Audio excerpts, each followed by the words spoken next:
Olá, tudo bem? Você confere a partir de agora mais um Universiência, um programa que é fruto da parceria entre TVs e instituições públicas de ensino superior nordestinas. Aqui a gente conhece as produções científicas que têm transformado a vida de muita gente. Veja agora as pesquisas que vamos acompanhar hoje. Pesquisadores da Universidade Federal de Sergipe desenvolveram um aparelho para auxiliar no monitoramento do conforto térmico de bovinos. Na Universidade Estadual do Sudoeste da Bahia, uma pesquisa analisou o comportamento dos textos do Facebook no que diz respeito à comunidade LGBTQIA+. Justiça para quem precisa. Por meio de um aplicativo, pesquisadores da Universidade Federal do Cariri buscam tornar o poder judiciário mais acessível. E ainda, no sertão de Alagoas, pesquisadores do Instituto Federal desenvolvem produtos lácteos com características inovadoras.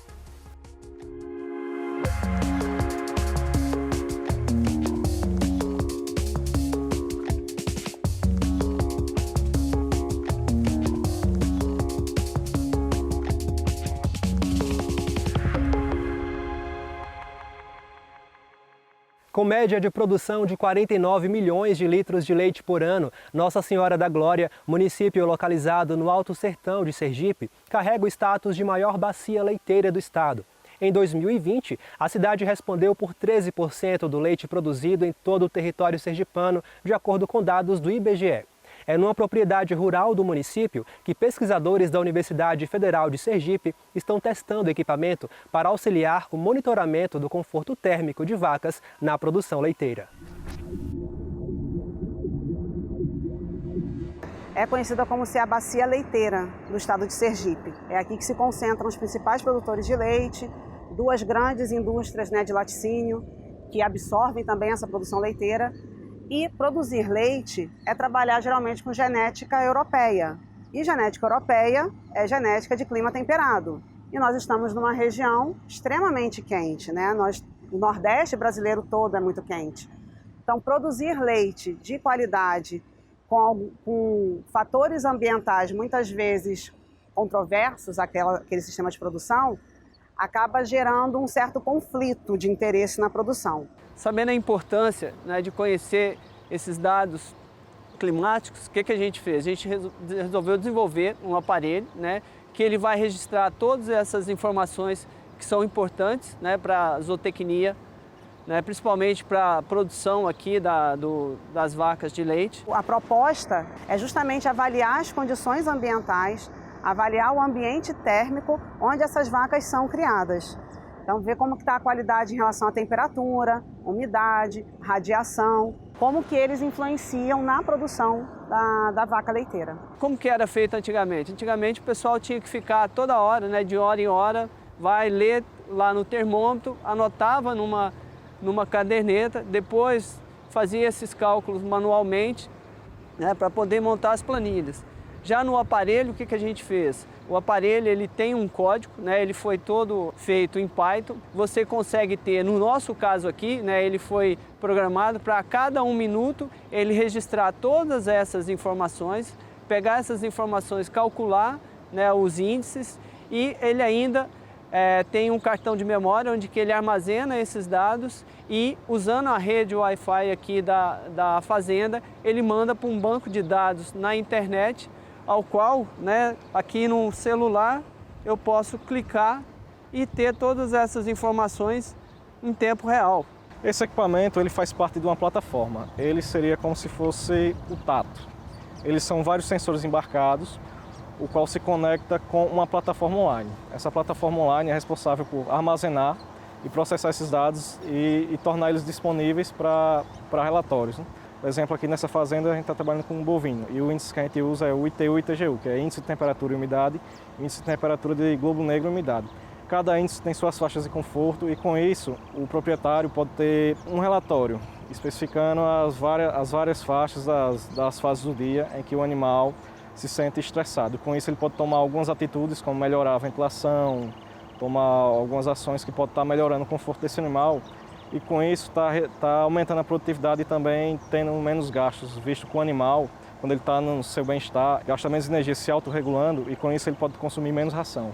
O equipamento foi testado aqui na Fazenda Santa Clara, em Nossa Senhora da Glória, em parceria com a Universidade Federal de Sergipe e a propriedade. O principal benefício do projeto aqui na propriedade foi a certeza de que o galpão está sendo eficiente, porque a cidade de Nossa Senhora da Glória tem evoluído muito nesse sistema de criação para a pecuária leiteira, mas a gente não tinha como avaliar se estava acontecendo e sendo manejado de forma correta.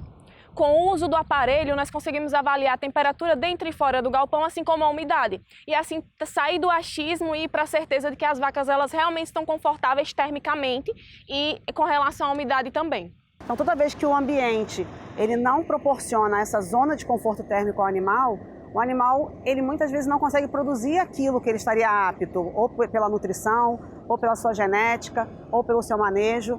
Então, um fator que a gente fala que a gente não consegue controlar, que é o clima, mas a gente consegue controlar no sentido de saber como aquele ambiente está, saber que instalação que esse ambiente pode ter de melhor para o animal, um ventilador, um aspersor, um exaustor.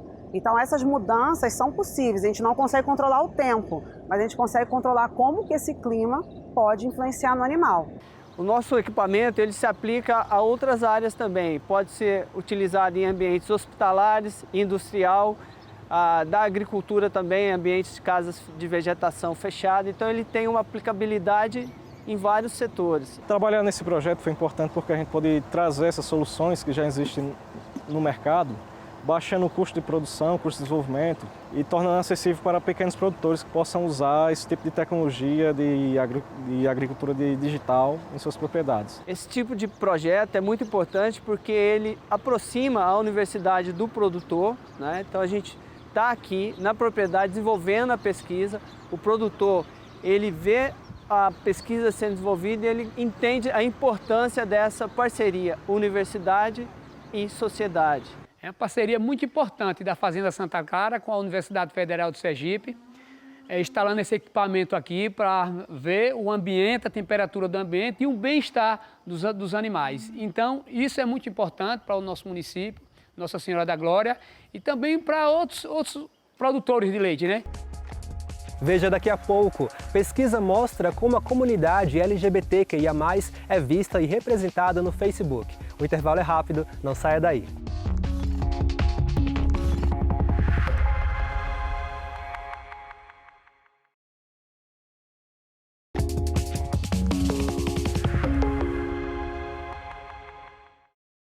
Quando você está lendo um texto na internet e ali no meio dele aparece um link que te leva a mais detalhes, informações relacionadas ou a alguma ilustração, você está diante do hipertexto, uma forma textual típica da grande rede. Uma pesquisa da Universidade Estadual do Sudoeste da Bahia fez o levantamento do comportamento do hipertexto dentro do Facebook em relação à comunidade LGBTQIA+. E a gente confere agora os resultados desse estudo. Bom, o título da pesquisa é As Cores e as Dores da Comunidade LGBT, uma análise dialógica da hipertextualização da militância sexual e de gênero em posts de Facebook. E a ideia desse trabalho surgiu, na verdade, de muitos estímulos, mas os principais foram as pesquisas que eu já desenvolvia na iniciação científica com a minha orientadora do mestrado, a professora Márcia. Na iniciação científica, a gente trabalhava com o discurso feminista, com os discursos feministas, na verdade, mas a pesquisa era incipiente pela natureza, né? Uma pesquisa de graduação, a gente fazia uma coisa mais descritiva e eu decidi que eu gostaria de continuar com a escrita de militância na pesquisa do mestrado, mas eu resolvi trocar o corpus pela comunidade LGBT, por conta do lugar sócio-histórico e político-ideológico que eu me encontro e pensando que o Brasil é um país que tem a LGBTfobia criminalizada, é um crime inafiançável, imprescritível, mas ainda assim, a cada 16 horas, uma pessoa LGBT morre e, por mais que a gente faça pesquisa em relação a isso, a situação não tem mudado e as pesquisas na área de linguística, especificamente, são escassas. Então, inicialmente, a ideia foi pesquisar um gênero digital, tá? Uma vez que a internet hoje ela tem adentrado as nossas vidas e nós não conseguimos desvencilhar delas, ou seja, todo o nosso discurso, o nosso texto, ultimamente, tem passado pelas vias da internet, ok? E aí, a internet, então, com isso, tem reconfigurado a maneira como nós temos construído o texto.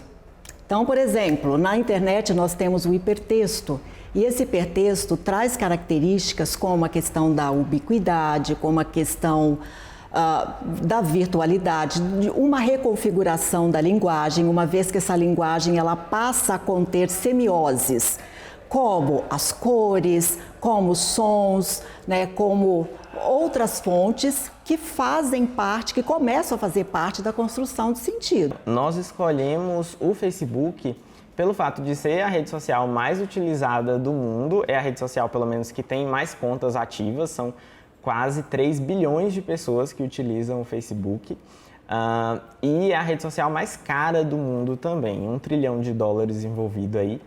E a gente pensou nessa rede social por essa demanda de pessoas utilizarem sempre, pelo fato de o público ser mais diversificado. Então, se a gente pensa no Twitter, que é uma rede social também muito utilizada, ela tem um público mais jovem. Pessoas mais velhas não costumam usar tanto o Twitter quanto usam o Facebook.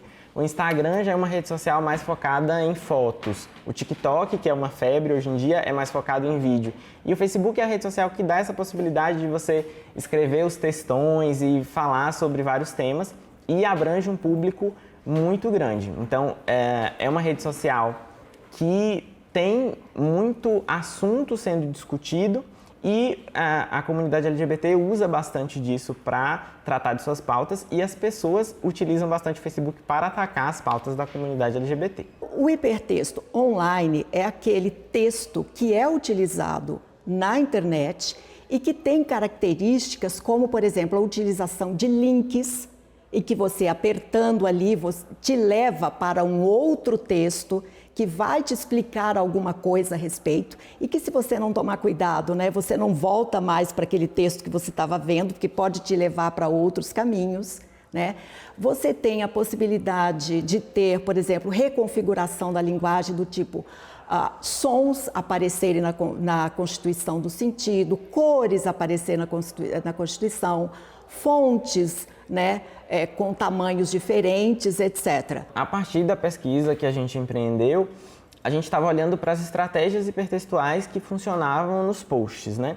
Então a gente viu que elas se dividiram em 2 grupos. Então uma delas era a tentativa de chamar a atenção do leitor e o outro grupo era a tentativa de facilitar a compreensão do discurso. Nessa tentativa primeira de chamar a atenção do leitor, a gente viu, por exemplo, muitas cores sendo utilizadas. Um exemplo era quando você fazia uma postagem sobre a bissexualidade, você utilizava as cores da bandeira bissexual para chamar a atenção do leitor, numa forma de intertextualidade mesmo.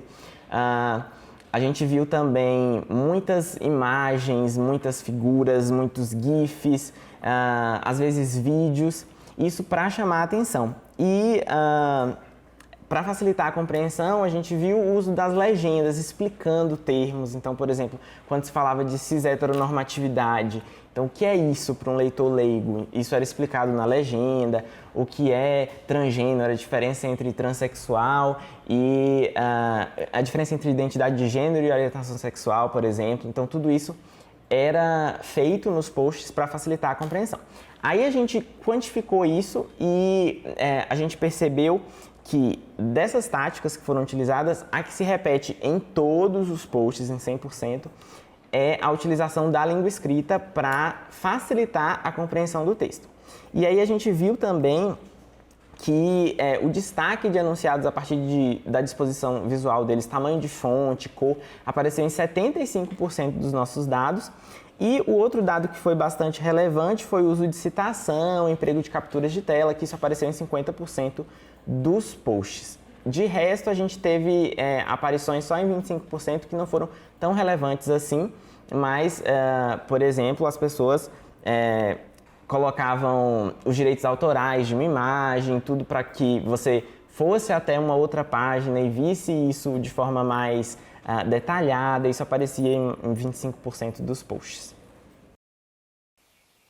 Na Universidade Federal do Cariri, no sul do Ceará, pesquisadoras investigam quais fatores impedem o acesso à justiça. A ideia é, a partir de entrevistas com usuários dos serviços jurídicos oferecidos na 2ª Vara do Juizado Especial Cível de Juazeiro do Norte, reunir as informações necessárias para o desenvolvimento de uma ferramenta tecnológica que facilite o acesso à justiça para quem precisa dela.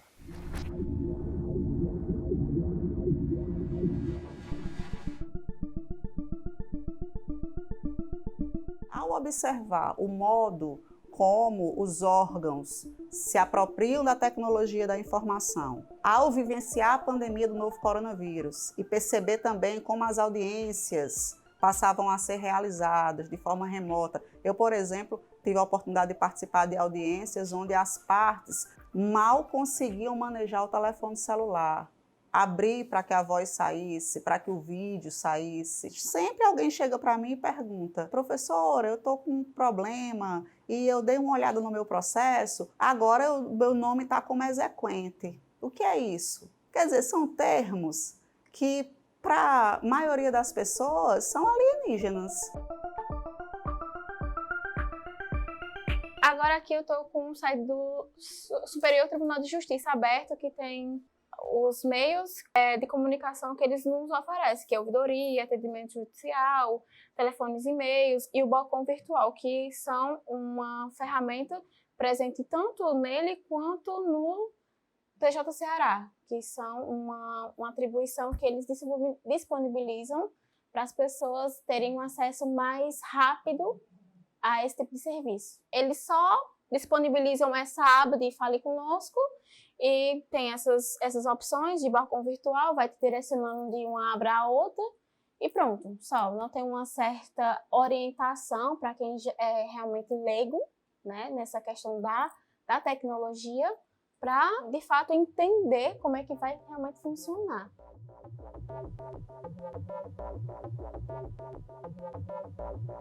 Essa ideia de pensar sobre o acesso à justiça já era uma demanda do Laboratório de Estudos Urbanos, Políticas Públicas e Sustentabilidade, o LAURBS, aqui da Universidade Federal do Cariri.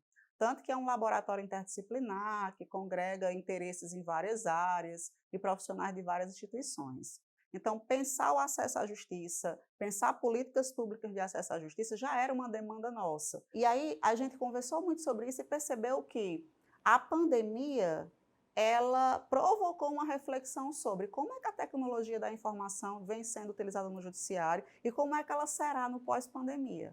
A gente quer avaliar a questão dos juizados especiais nessa comarca na região do Cariri, a partir dessa perspectiva do Nordeste, do Ceará, a partir desses dados, né, que serão coletados, que será feita uma idealização, ou do aplicativo propriamente dito, ou de um site, um blog, ou algo que aproxime, né, quem precisa do acesso à justiça. Por que a gente não propõe o aplicativo? Por que a gente não chega com a ideia, temos um aplicativo e será este?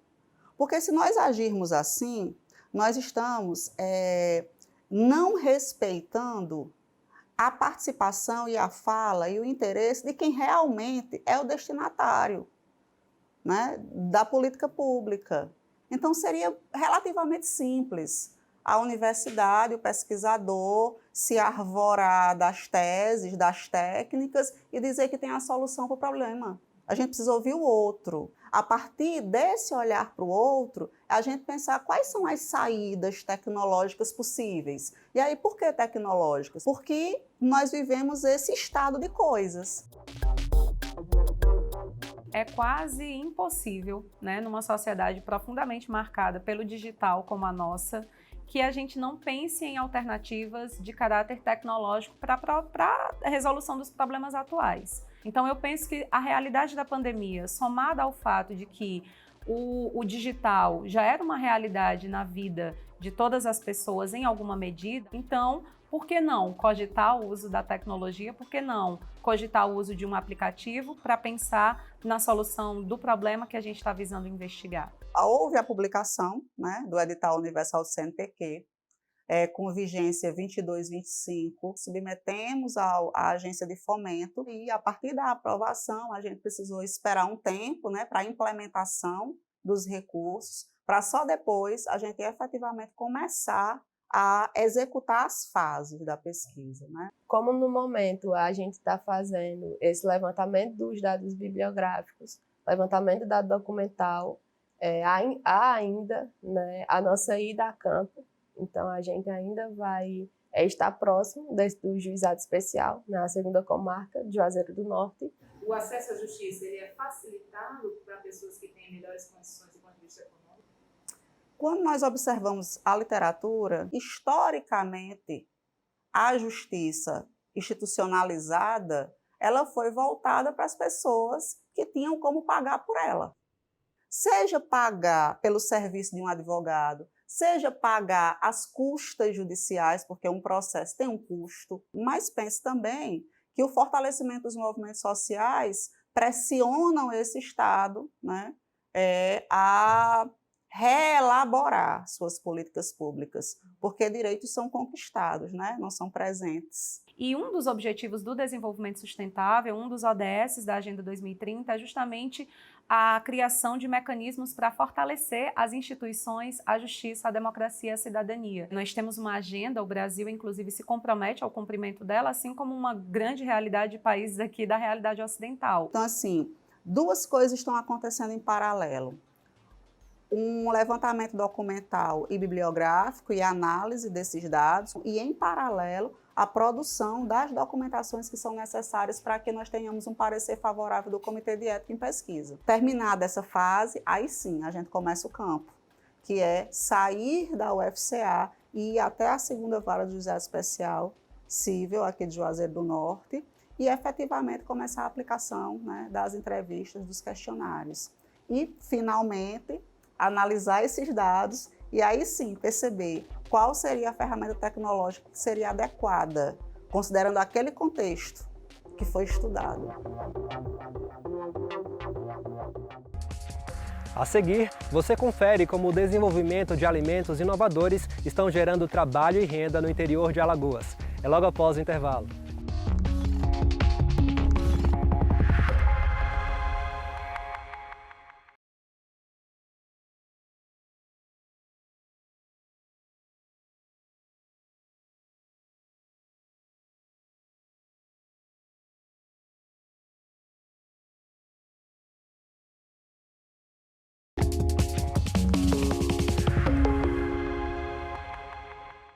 Já imaginou ketchup de beterraba? E que tal maionese de pinha? No sertão de Alagoas, pesquisadores do Instituto Federal desenvolvem produtos lácteos com características inovadoras. 2 deles já tiveram suas patentes depositadas no Instituto Nacional de Propriedade Industrial. Vamos conhecer esse estudo e como ele tem gerado trabalho e renda no interior alagoano. No campus, nós temos 2 laboratórios de processamento de alimentos, como esse, por exemplo, onde são desenvolvidas várias aulas práticas e também onde são elaborados os produtos que são feitos para os TCCs e os eventos que ocorrem aqui, como a mostra, por exemplo. Então, vários produtos já foram desenvolvidos, como o próprio queijo, né, maturado no licor, queijo coalho trufado com doce de tamarindo, iogurte com batata doce, o ketchup de beterraba, licores, geleias, sorvetes e vários produtos que são elaborados aqui, para os eventos do campus e para os trabalhos de conclusão de curso dos alunos. Aqui no Campus Batalha, a gente já desenvolveu 2 patentes que foram resultados de projetos feitos juntos com os alunos do curso técnico em agroindústria na mostra multidisciplinar. É um evento que ocorre anualmente no nosso campus, onde a partir deles a gente consegue vários produtos, várias inovações. E uma dessas inovações, geradas por mim e por alguns alunos, foi o ketchup misto de beterraba e tomate. E por que eu escolhi a beterraba para fazer esse produto, né? Porque a gente sabe que a beterraba é comumente consumida de forma in natura, em saladas, cruas ou cozidas. E a indústria alimentícia não utiliza muito dessa matéria-prima. Então, assim, como a beterraba tem essa pigmentação que vai gerar compostos antioxidantes como a beta-alaína, então é de importante interesse para a ciência, para a tecnologia de alimentos, a inserção dessa matéria-prima nos produtos. Porque com o licopeno do tomate e a beta-alaína da beterraba, a gente vai obter um produto super nutritivo. Além do mais, o ketchup ele é considerado um produto super popular, que vai de todas as faixas etárias, né? Desde crianças, jovens, adultos e idosos.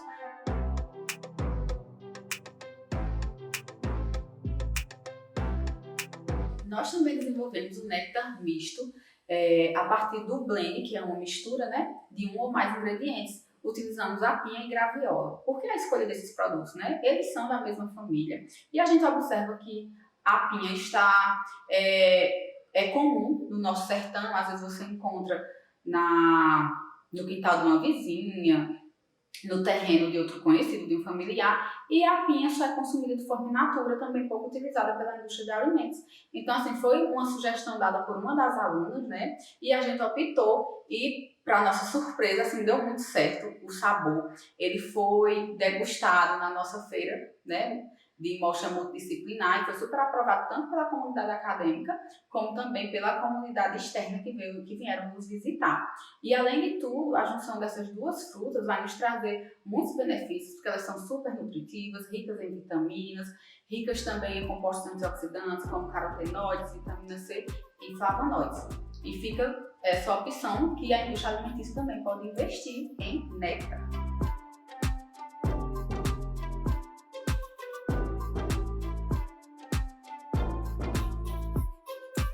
A ideia de produção do queijo surgiu a partir de uma mostra multidisciplinar que acontece aqui no campus Batalha, todos os anos. A partir daí, nós tivemos a ideia de juntar algo que é tradicional com algo inovador, a partir da maturação de queijos em licores de frutas regionais, o que acaba agregando valor tanto às frutas da região, como também ajudando na economia local, com os produtores de leite, sendo aqui a bacia leiteira. A partir desse processo de maturação, acontecem ações enzimáticas que fazem com que o queijo ganhe novos sabores, aromas e também uma coloração específica, fazendo também com que o queijo fique com uma maciez característica, sendo assim um produto diferenciado com alto valor agregado. Os queijos eles foram maturados em 3 licores com frutas regionais, sendo essas acerola, folha de museiro e tamarindo, onde passaram por um processo de maturação durante 30 dias, sendo 5 imersos nesses licores. Após esse processo de maturação, foram feitas análises sensoriais, onde todos tiveram boa aprovação. Além da boa aprovação sensorial, o queijo também apresentou uma grande intenção de compra, sendo destacados os queijos os quais o sabor adocicado foi mais acentuado, bem como a mistura do sabor alcoólico com o salgado do queijo.